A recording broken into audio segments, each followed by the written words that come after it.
Au Népal, comme dans beaucoup d'endroits dans le monde, il y a des jeunes filles vulnérables qui sont exploitées pour des formes d'esclavage moderne.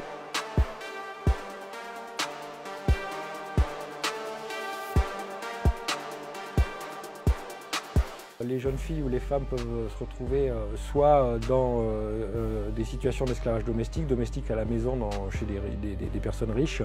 Elles peuvent être hôtesses dans les bars, ce qui est un euphémisme pour dire qu'elles sont dans des situations de prostitution forcée. Il y a aussi des passages par l'Inde à la frontière. L'Inde qui est d'une part une destination pour exploitation et pour trafic, mais aussi qui a à ce moment-là un point de départ à partir de l'Inde pour d'autres destinations comme les pays du Golfe notamment, qui sont de forts pourvoyeurs d'emploi entre guillemets pour ces jeunes filles, hélas.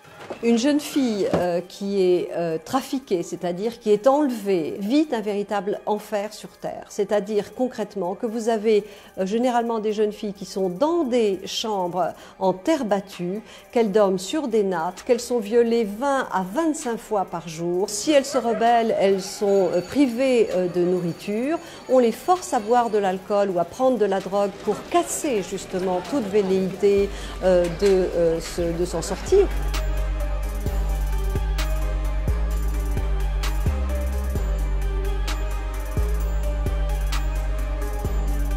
C'est un système traditionnel qui s'est organisé au XVIIe siècle vers la communauté des Tarus, des communautés campagnardes qui, parce que très vulnérables et n'arrivant pas forcément à subvenir aux besoins de l'ensemble de leurs enfants, et puis dans une tradition patriarcale, ont accepté d'organiser un système où leurs filles sont cédées pour un temps donné, ce qui leur permet de trouver un revenu.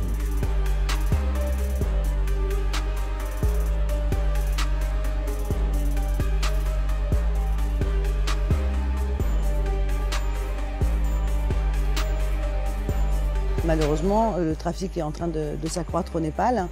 C'est un phénomène qui prend de l'ampleur à cause de la guerre, à cause de la pauvreté et donc à cause des flux migratoires engendrés qui font que de plus en plus de gens se retrouvent dans une situation économique vulnérable et donc deviennent la cible privilégiée des trafiquants.